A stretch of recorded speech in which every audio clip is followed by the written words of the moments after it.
Yes, students, chapter 7 tribal communities and their development, ये हम discuss कर रहे थे। इसमें हमने ट्राइबल सोसाइटीज के बारे में डिस्कस किया। ओके, और ये बताया कि वो वर ट्राइबल पीपल्स, कि ट्राइबल पीपल कौन थे, उनकी सोसाइटीज किस तरह की थी, और इंडिया में जो इनकी पॉपुलेशन है वो कितनी है, कौन सी जगह पर ये ज़्यादा रहते हैं, कौन से स्टेट में या देश के कौन से पार्ट में कौन सी कम्युनिटी रहती है, ये भी हमने थोड़ा डिस्कस किया। ओके, चैप्टर के अंदर जो हमने जो टॉपिक देखे वो है एक तो the Gonds. Okay, only 2 tribes के बारे में इसमें बताया गया है। गॉन्ड्स जो कि सेंट्रल इंडिया में मोस्टली रहते हैं, एमपी और छत्तीसगढ़ और उसके आसपास के जो स्टेट्स हैं वहां पर गॉन्ड ट्राइब्स ज्यादा मिलती है। ओके,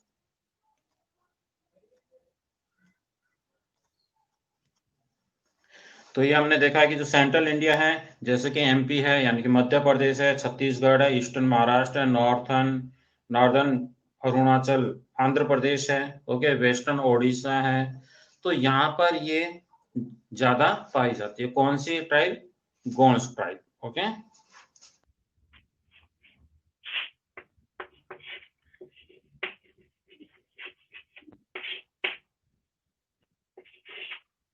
और इसकी जो मेन जो पावरफुल जो रूलर सबसे मोस्ट पावरफुल वो कौन हुई थी? रानी दुर्गावती। ओके, कौन हुई थी? रानी दुर्गावती।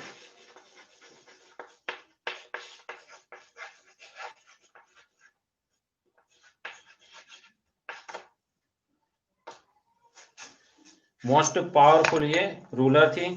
और ये जो गोंड ट्राइब्स थी, इनका जो स्टेट था उनको गढ़ के अंदर डिवाइड किया गया था। ओके, GARH, गढ़।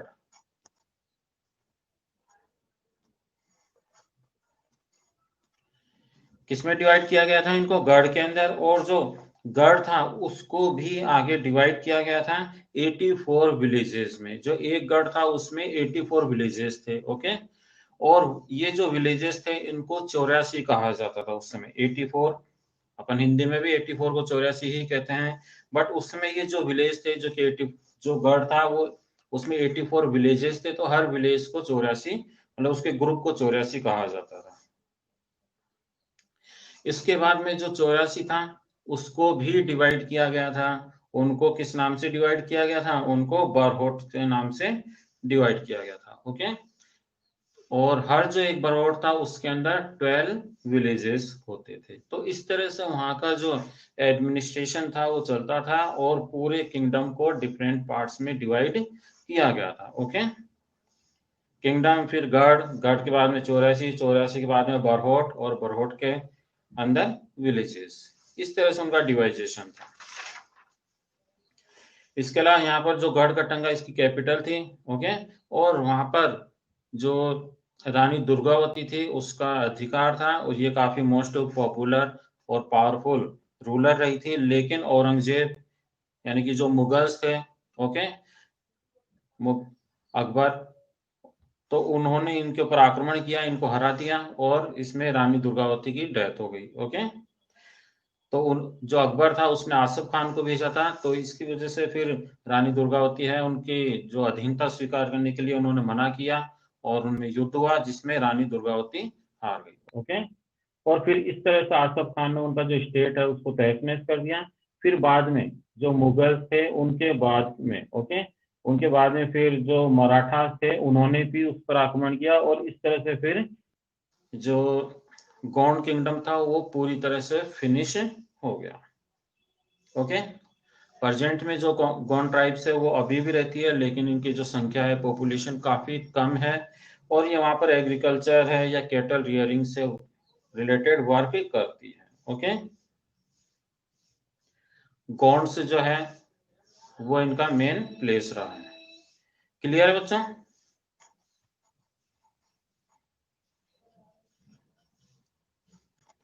ये हमने कर लिया था। इसके बाद में जो हम कर रहे थे वो थे अहोम्स। अहोम्स में हमने थोड़ा सा कर लिया था, बट ये आज हम रिपीट करते हैं पूरा। ओके, अहोम्स पूरा पढ़ेंगे फिर अपना ये चैप्टर फिनिश हो जाएगा।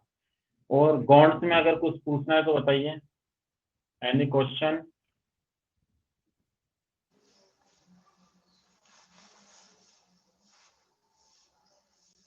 हर्षिता, संदीप, अर्पित, युवराज, विष्णु, नेहल, प्रांजल। अगर गौंड आपको समझ में नहीं आया, कुछ टॉपिक उसमें समझ में नहीं आया तो वो पूछ लीजिए पहले। ओके,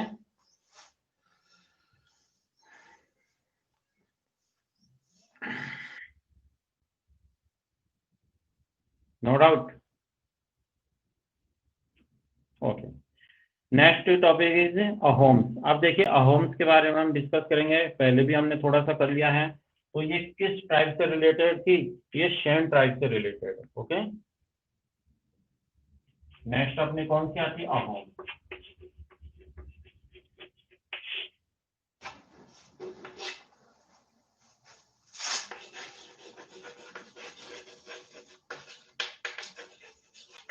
ओके, जो अहोम है ये कौन से ट्राइब से रिलेटेड है? ये है शेन ट्राइब से रिलेटेड है। ओके, इसके जो मोस्ट पॉपुलर जो रूलर हुए थे वो रुद्र सिंह हुए थे। ओके, गौंड्स के रानी दुर्गावती थे और अहोम की के रुद्र सिंह, ये मोस्ट पावरफुल हुए थे। और ये जो अहोम ट्राइब है शेन ट्राइब से जुड़ी हुई है। ओके, और ये बिलोंग टू आसाम, यानी कि ये अपनी जो इंडिया है उसका एक स्टेट है नॉर्थ में, आसाम, उससे ये बिलोंग करती है। मोस्टली ये वहीं पर रहते थे। According to some historians the name Assam is derived from Ahom. Okay, अधिकतर जो इतिहासकार है वो कहते हैं कि जो आसाम जो वर्ड है, जो कि नॉर्थ नॉर्थन एक नॉर्थ स्टेट है। ओके, अपने इंडिया का नॉर्थ ईस्टर्न पार्ट में आसाम। तो ये जो आसाम वर्ड है, ये जो वहाँ के जो नेटिव पीपल है या ट्राइब्स है अहोम्स, इसी से उस क्षेत्र का नाम आसाम रखा गया है। तो ऐसा हिस्ट्रियन से मानते हैं। Assam derived from Ahom. Okay, Ahom have subgroups that differ from each other in form of spirit. अब देखिए जो अहोम ग्रुप है ये भी डिफरेंट ग्रुप में डिवाइड है। ओके, जो अहोम ट्राइब्स है इसमें कुछ सब ग्रुप्स भी है। ओके, है वो सब अहोम, लेकिन उसमें भी क्लासिफिकेशन किया गया है। In the 13th century, the Ahom migrate to the Brahmaputra Valley, Assam from present day Myanmar. अब देखिए जो 13th सेंचुरी थी उसके अंदर जो अहोम्स थे ये माइग्रेट करे। माइग्रेट का मतलब है कि एक जगह से दूसरी जगह चले जाना। Okay, move from one place to another. Okay, वो कहलाता है माइग्रेट। तो ऐसा माना जाता है कि जो अहोम थे, ओके, तो ये वहां से आसाम से मूव करे, माइग्रेट करे और म्यांमार तक चले गए। तो इस तरह से उनका माइग्रेशन हुआ। They were taught warriors and created a new state suppressing the older political system of the landlords. अब देखिए ये क्या थे? They were taught warriors, warriors थे। ओके, और एक न्यू स्टेट ये बनाना चाहते थे क्योंकि पहले जहां पर रहते थे वहां लैंडलॉर्ड्स की वजह से ये क्या थे? परेशान थे, इसलिए इन्होंने माइग्रेट करना सही समझा। 1660 they could even make high quality gunpowder and cannons। अब देखिए 1660 के अंदर इन्होंने क्या किया? जो हाई क्वालिटी का जो गन पाउडर होता है, यानी कि जो उसमें बारूद वगैरह रहता है, वो बनाया, कैनन्स बनाए। Ahoms had to fight the Mughals. Okay, और इन्होंने मुगल्स में युद्ध किया, लड़ाई लड़ी। The brave Ahoms put up a tough resistance but were defeated. Okay, तो इन्होंने अपने क्षेत्र को काफी बचाने की कोशिश की, काफी इन्होंने युद्ध भी किया, बहादुरी से युद्ध किया, लेकिन लास्ट में ये हार गए। औरंगजेब अनेक्टेड द अहोम कैपिटल गढ़गांव, और औरंगजेब ने जो इनकी जो कैपिटल थी गढ़गांव, ओके, उस पर अपना अधिकार कर लिया। लेकिन वो ज्यादा समय तक उसको अपने अंडर में नहीं रख पाया क्योंकि जो अहोम्स थे उन्होंने वापस उसको अपने अंडर में कर लिया। Okay, Ahom were tough and hard working.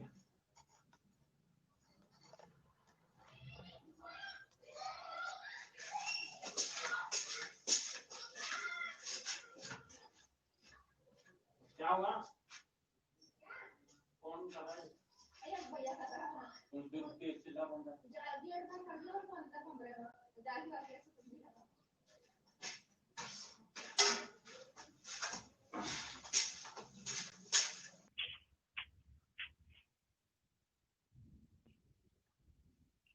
सार्थक पेज नंबर है आपका 74 लास्ट में।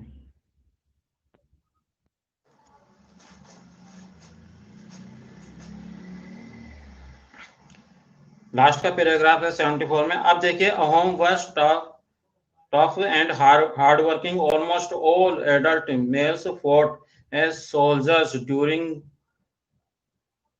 wartime and during peace times. They were engaged in building dams, irrigation system and other public works. अब देखिए, जो अहोम्स जो थे वो क्या थे, काफी हार्ड वर्किंग थे। ओके, और ये सभी जब भी वॉर टाइम आता था, जब भी युद्ध होता था, इनके ऊपर कोई आक्रमण करता था या इनको कहीं पर अटैक करना होता था, तो वहां के जो भी यंग पीपल है वो सभी उसमें आर्मी में चले जाते थे। ओके, सोल्जर्स वो बन जाते थे और मिलकर वो युद्ध करते थे। और जब पीस टाइम रहता था, यानी कि जब शांति का टाइम रहता था, ओके, जिस समय कोई वॉर वगैरह नहीं होता था, उस समय ये जैसे डैम्स बनाना है या इरिगेशन से रिलेटेड वर्क है, फार्मिंग से रिलेटेड वर्क है, ओके, या और भी जो पब्लिक वर्क है या बिल्डिंग्स बनाना है, तो इस तरह का वो वर्क करते थे। लेकिन युद्ध के समय में वो सभी युद्ध में शामिल हो जाते थे, सोल्जर्स के रूप में अपना वर्क करते हैं, यानी कि वो सोल्जर बन जाते थे। ओके,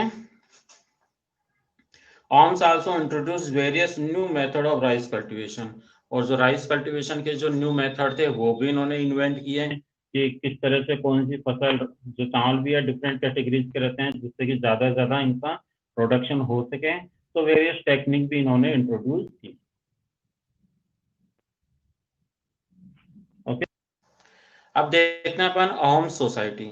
जिस तरह से गोंड्स की सोसाइटी थी, जो भी ट्राइब्स रहती है उनका अपना कल्चर रहता है, उनके पार्टिकुलर सोसाइटी में कुछ रूल्स वगैरह रहते हैं। ओके, उसी के अकॉर्डिंग वो रहते हैं।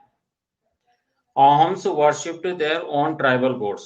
अब देखिए, जो अहोम्स होते हैं तो इनका अपना खुद का एक गॉड रहता है। ओके, ट्राइबल गॉड रहता है, तो ये उसी की पूजा करते हैं। ओके, तो इनके ये जो भी इनके रहते हैं, जैसे जो भी ट्राइब से होती है, इनका एक अपना कुल गुरु कह सकते हैं अपन, वो एक गुरु रहता है या गॉड रहता है, तो ये सब उसी की पूजा करते हैं। ओके, वो जो इनके गॉड रहते हैं उनको दूसरी जो ट्राइब्स के लोग हैं वो उनको नहीं पूछते। ओके, सबके अपने अपने गॉड रहते हैं। But the influence of Brahmins increased during the first half of the 17th century. The Brahmins were a privileged community. Land grants were given by the king to the temples as well as to the Brahmanas, but the Ahom king did not completely give up their traditional belief after adopting Hinduism. अब देखिए क्या हुआ, इनके अपने खुद के God रहते थे, लेकिन ब्राह्मण्स जो थे उनका इफेक्ट इनके ऊपर ज्यादा होने लग गया, बिकॉज किंग्स क्या करते थे, ब्राह्मण्स को जमीन देते थे और वहां पर टेम्पल्स वगैरह बनाए जाते थे और वहां पर पूजा वगैरह की जाती थी। तो इस तरह से इनके ऊपर भी इफेक्ट पड़ा, लेकिन फिर भी इन्होंने अपना जो धर्म था, जो कल्चर था, ओके, जो भी बिलीव्स थे, ओके, तो इन्होंने पूरी तरह से उसको नहीं छोड़ा। हिंदुज्म तो इन्होंने स्वीकार कर लिया, एक्सेप्ट कर लिया, लेकिन अपना जो कल्चर था उससे ये पूरी तरह से छोड़ नहीं पाए और ये उसी के अकॉर्डिंग ज्यादा रहते थे। Okay,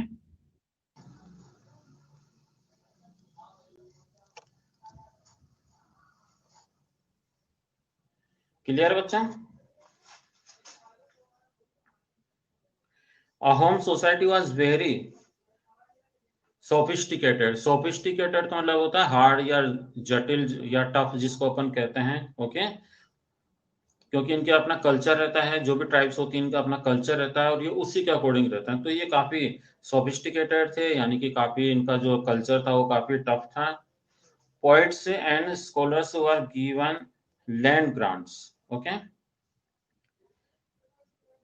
theatre was encouraged, important work of Sanskrit were translated into the local language. अब देखिए, poets and जो scholars थे were given land grants. Theatre, अब उस समय थिएटर ऐसे प्रेजेंट टाइम की जैसे थे नहीं, उस समय जो नाटक वगैरह होते थे तो वो थिएटर में ही होते थे। ओके, ये भी उस समय डेवलप हुए, उनको प्रोत्साहित किया गया। Theatre was encourage, important work of Sanskrit were translate into the local language. अब देखिए, संस्कृत में उस समय जो भी शास्त्र वगैरह थे, जो भी ग्रंथ थे, वेद वगैरह थे, ओके, या जो भी चीजें थी उनको इन्होंने क्या किया, अपनी लोकल लैंग्वेज में उसको ट्रांसलेट इन्होंने करवाया into the local language. Historical work known as Buranjis, underline कीजिए इसमें। और इनका जो भी इतिहास था उसको भी इन्होंने क्या किया, लोकल लैंग्वेज में कन्वर्ट करवाया, जिसको बुरांजीस कहा जाता है। अंडरलाइन करना है इसमें। They were written initially in the Ahom language and then in Assamese. तो ये शुरू में अहोम जो लैंग्वेज थी उसमें लिखे गए। ओके, इनका जो भी हिस्ट्री था उसको, या जो भी उस समय कंडीशन थी, तो उन्होंने अपनी खुद की लैंग्वेज में लिखा है जिसे बुरांजीस कहा जाता है, और फिर बाद में उसको आसामीज लैंग्वेज में भी इन्होंने ट्रांसलेट करवाया। Rudra Singh was the most powerful Ahom ruler 1967 से 1714 तक। और इनके जो मोस्ट पावरफुल रूलर थे वो कौन थे, रुद्र सिंह। ओके, रुद्र सिंह थे। इन्होंने कब तक शासन किया, 16 से 1714 तक इन्होंने शासन किया, लगभग यानी कि 18 ईयर्स इन्होंने क्या किया, वहां पर शासन किया। ये मोस्ट पावरफुल रूलर माने जाते हैं अहोम्स के। ये क्वेश्चन भी आता है, अंडरलाइन कीजिए इसमें।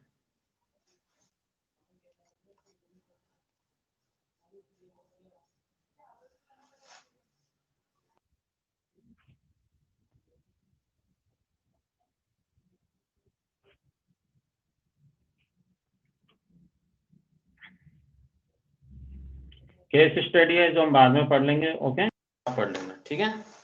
अब देखिए इसमें, ये केस स्टडी बाद में पढ़ेंगे हम। Caste structure and changes during this period. अब देखिए उसमें कास्ट स्ट्रक्चर बन गया। ओके, और उस समय क्या चेंजेस हुआ ये भी हम देखते हैं।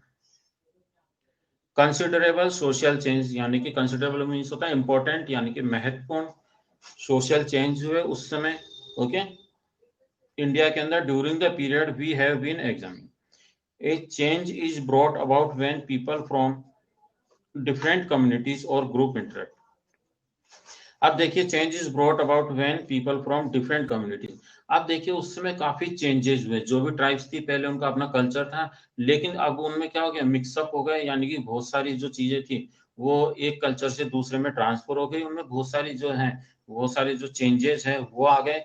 क्यों आए, कम्युनिटीज और ग्रुप इंटरेक्ट, क्योंकि कम्युनिटीज थे, ग्रुप्स थे। ओके, ये लोग आपस में इंटरेक्ट हुए, और इसी वजह से इनका जो कल्चर है वो थोड़ा थोड़ा क्या होने लग गया, मिक्स होने लग गया। They influence each other in more ways than one. Okay, और ये जो थे वो एक दूसरे के ऊपर, इनका जो कल्चर था वो काफी प्रभाव इनके ऊपर डालने लगा। ओके, अलग अलग तरीके से। वर्ण based society and the tribal constantly interact with each other. जो वर्ण बेस्ड सोसाइटी थी, यानी कि जो अपने वर्ण बताए गए थे, 4 वर्ण। ओके, तो ये भी आपस में इंटरेक्ट करने लगे, एक दूसरे से कांटेक्ट में आने लगे। इससे इनका जो इफेक्ट है वो एक दूसरे के ऊपर पढ़ने लगा। As time passed, many of them merged with caste-based society. अब धीरे धीरे टाइम बदलता गया, पहले वर्ण थे और फिर अब क्या होने लगे, कास्ट बेस्ड सोसाइटी होने लग गई। ओके, अब कास्ट बनने लगे, यानी कि जो अलग अलग जो कास्ट होती है वो धीरे धीरे बनना शुरू हो गई थी। ओके, उससे पहले ओनली वर्ण सिस्टम था, अब बाद में क्या हो गया, कास्ट सिस्टम भी होने लग गया।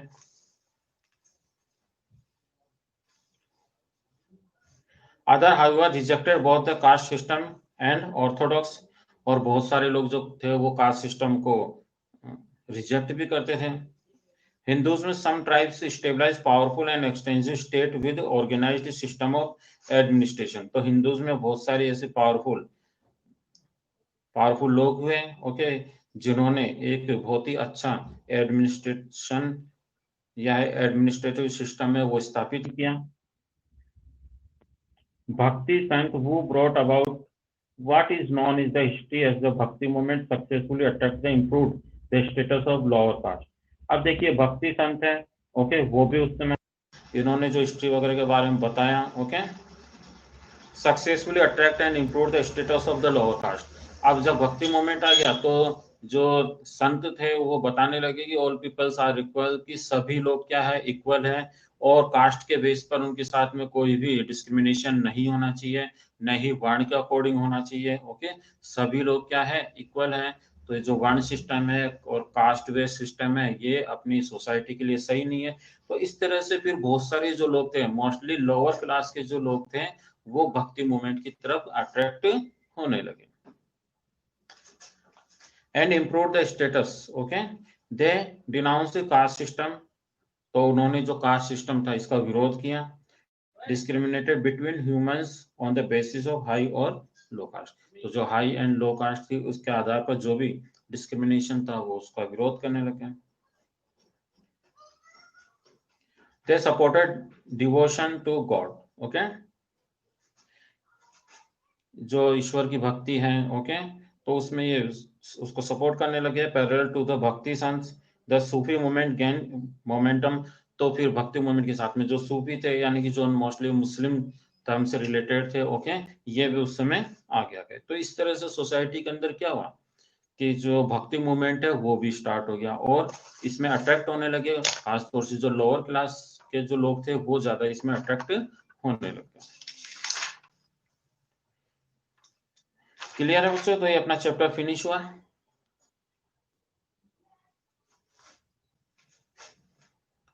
संदीप चौधरी, आपने लास्ट क्लास ज्वाइन नहीं की थी? संदीप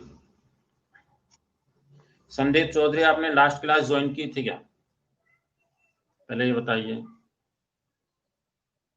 संदीप चौधरी, आपने पिछली क्लास ज्वाइन की थी? यस या नो?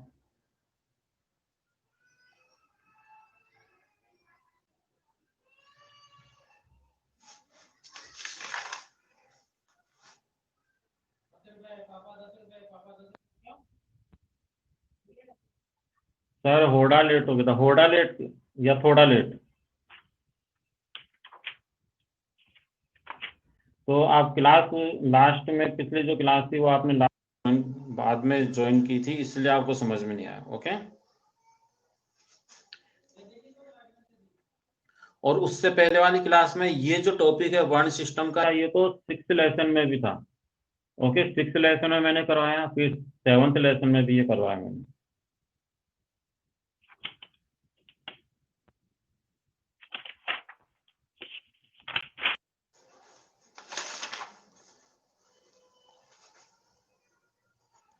अब देखिए वर्ण सिस्टम क्या था, जो वैदिक टाइम था, ओके, और उसके बाद का जो थोड़ा टाइम था, ओके, तो उस समय अपनी जो सोसाइटी थी, ओके, उनको 4 कैटेगरीज में डिवाइड किया गया था। कितनी कैटेगरीज में डिवाइड किया गया था? 4 कैटेगरीज में डिवाइड किया गया था और उनको वर्ण कहा गया। ओके, और ये वर्ण कौन कौन से थे? 4 वर्ण था, 4 वर्ण वर्ण थे।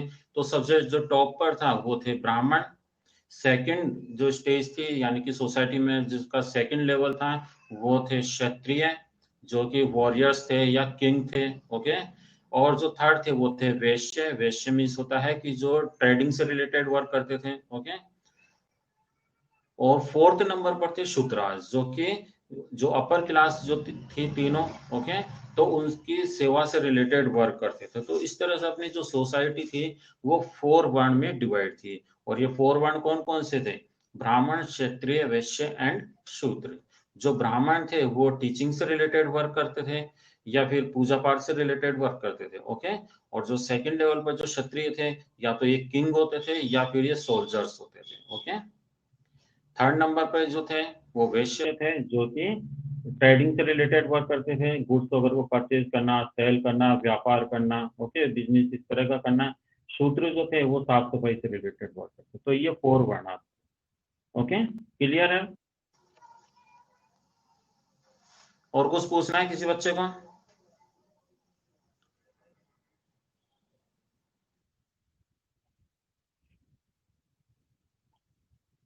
आयुषी, संदीप, हर्षा, हर्षिता, अर्पित, उपलब्धि, प्रांजल, एनी?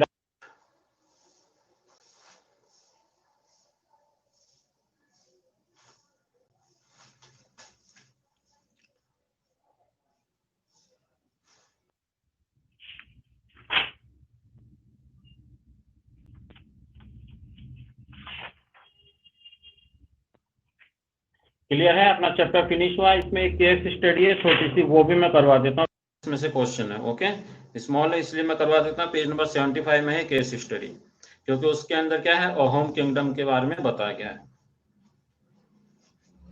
तो आपने देखा कि जो अहोम किंगडम थे उसके जो मोस्ट पावरफुल रूलर थे वो थे रुद्र सिंह। इन्होंने 1696 से 1714 तक इन्होंने शासन किया था और ये मोस्ट पावरफुल रूलर रहे। ओके,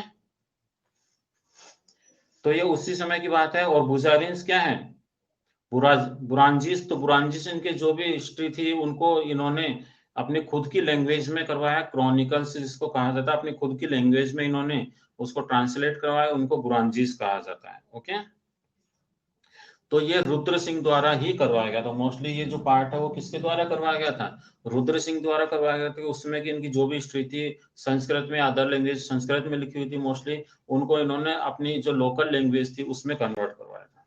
तो ये किसने करवाया था, रुद्र सिंह ने। ठीक है, और he was skilled and warfare and stabilised trade relation with Tibet. अब देखिए, स्किल्ड एंड वारफेयर थे, यानी कि युद्ध प्रेमी भी थे ये, इन्होंने बड़ा शासन स्थापित किया था। अब ट्रेड रिलेशन विद तिब्बत, और तिब्बत के साथ में भी इनके अच्छे रिलेशन थे, किनके, रुद्र सिंह के। किंगडम ऑफ अहम proposed and he built the grand city of Rangpur. Okay, इन्होंने जो एक जो रंगपुर है, ओके, उसको काफी ग्रांड सिटी बनाया था, काफी डेवलप उसको किया था।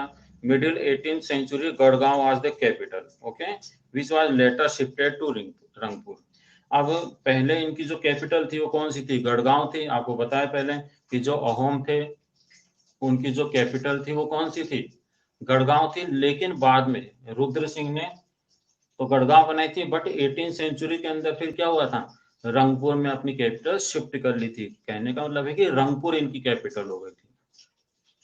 ओके, किंग परमाता सिंह, जिन्होंने 1744 से 54 तक, यानी कि लगभग 10 ईयर्स इन्होंने शासन किया था। बिल्ट एंड थिएटर, एक थिएटर इन्होंने बनाया था जिसे रंगघर कहा गया। ओके, आगे बात समझ में। तो उसमें एक रंगघर, एक थिएटर भी बना था। तो उस थिएटर में मूवीज नहीं दिखाई जाती थी उस समय।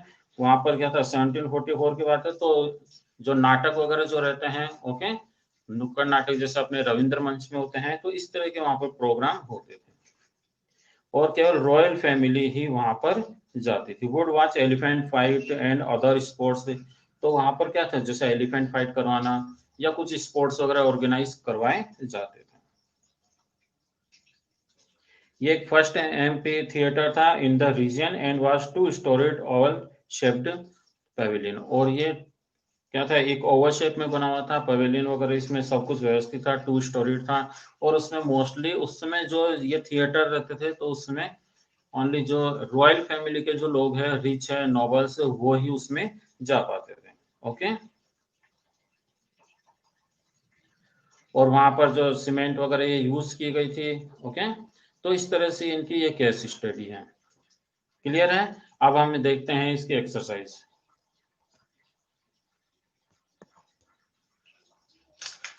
Take out page number 73।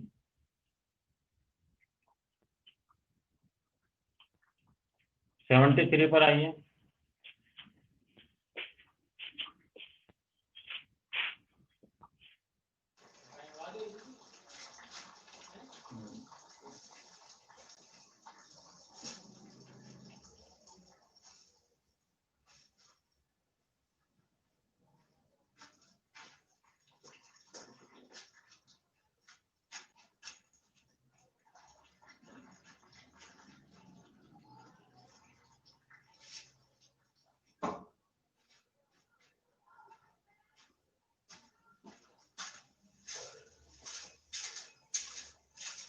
देखिए बच्चों, इसमें take out page number 73।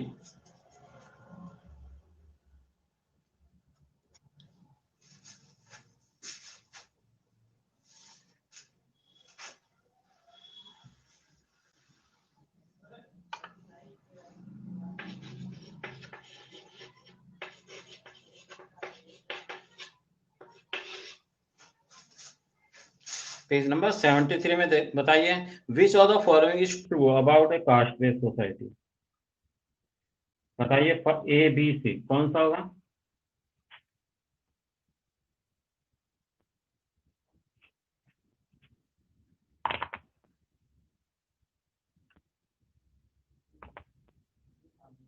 Very good Pranjal, C. Okay, box A and B.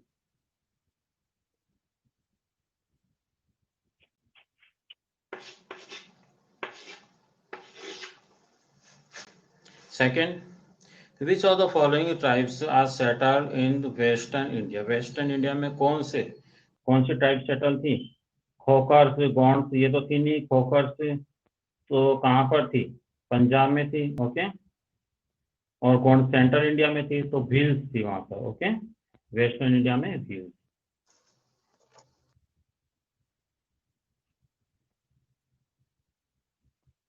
तो वेस्टर्न इंडिया में कौन सी ट्राइब थी, भील्स, यानी कि option C is right. Okay,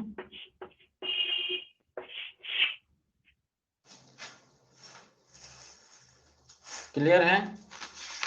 next देखिए page number 74।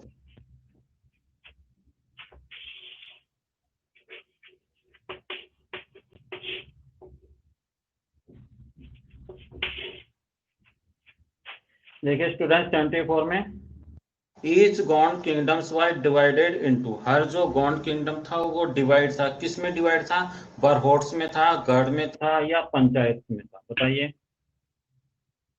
Which is the right option. Yes, Pranjal ने कहा बी, और बाकी आयुषी बी।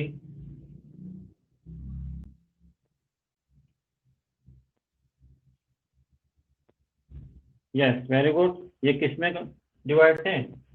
ओके, यानी कि option B.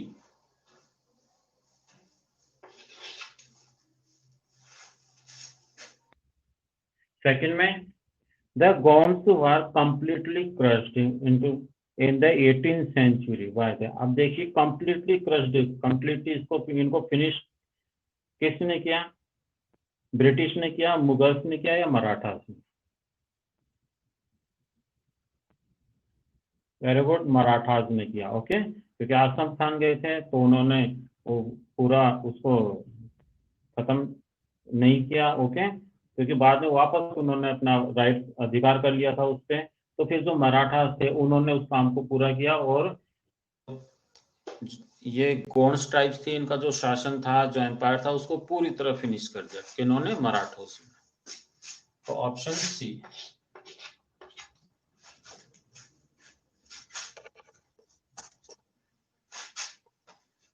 Done.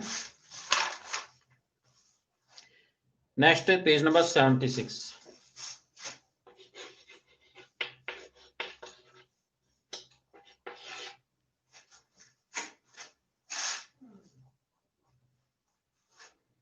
Which of the following tribes are settled in central India?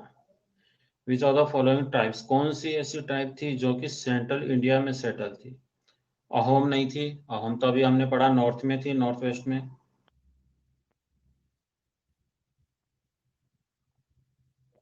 North में थी ये अहोम, और भील भी नहीं है, यानी कि Gond. Okay, option B. MP के आसपास कौन थे, गोंड्स थे। ओके,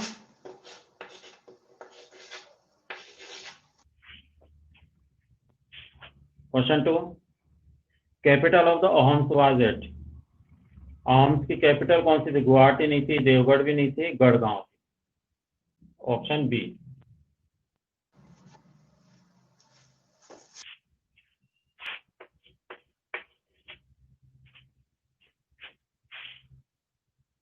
क्लियर है। नेक्स्ट हम करते हैं fill in the blank.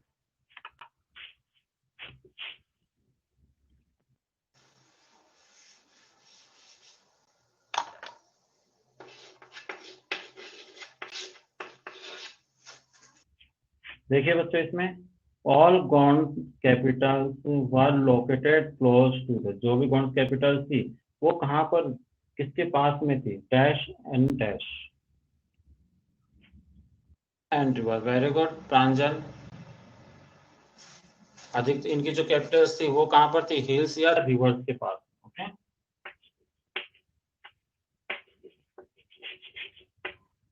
First में हिल कर लेना, सेकंड में river.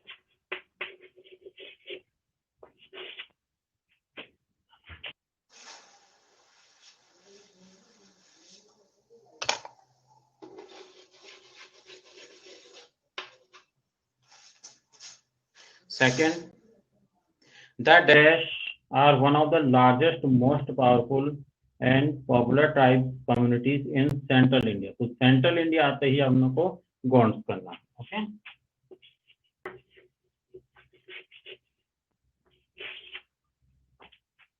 Third, Dash was the most popular Ahom ruler. बताइए अहोम रूलर कौन थे मोस्ट पॉपुलर, अभी पढ़ा है मैंने।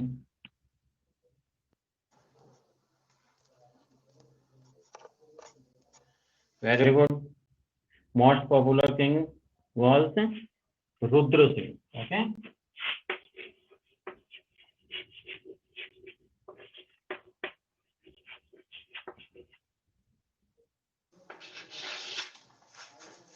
फोर्थ,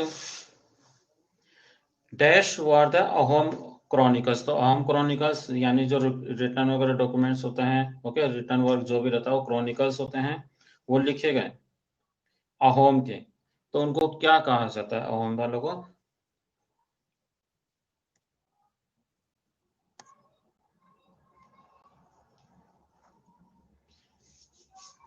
फोर्थ का आंसर दीजिए। Dash were the Ahoms chronicles. Four का आंसर किसी को नहीं आ रहा?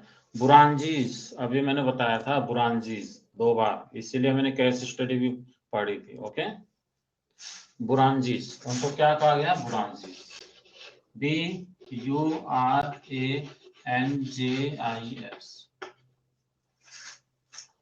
लिखिए बुरानजीज।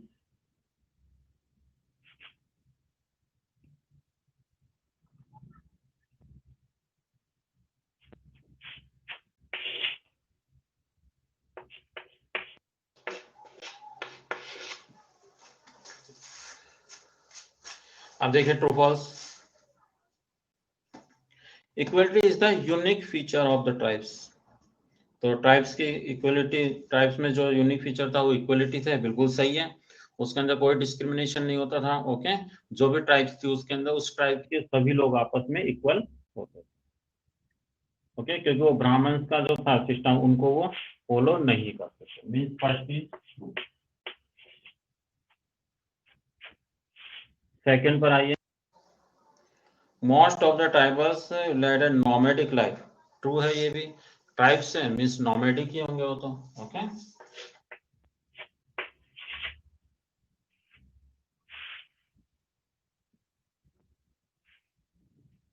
प्रांजल वॉइस आ रही है आपके?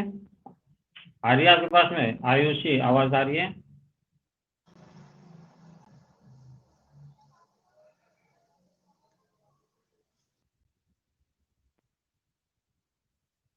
आयुषी आ रही है? मीन्स संदीप आपके कुछ नेटवर्क प्रॉब्लम। ओके, यस, देखिए अब इसमें most of the tribals led a nomadic life, true है। नेक्स्ट आपके third, the Gonds allow outsiders to live in their territory. जो गोंड्स है वो आउटसाइडर्स को अलाउ करते थे क्या अपनी टेरिटरी में? नो। ओके, तो थर्ड में आएगा फॉल्स। कोई सी भी ट्राइब से अदर जो पार्ट्स के आते हैं उनको अलाउ नहीं करती अपनी कम्युनिटी के अंदर। नेक्स्ट आपके फोर्थ,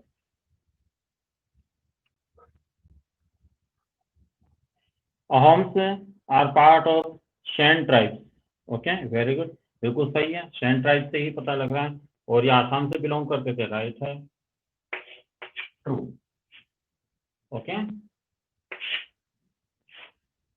लगाइए ट्रू ट्रू फॉल्स।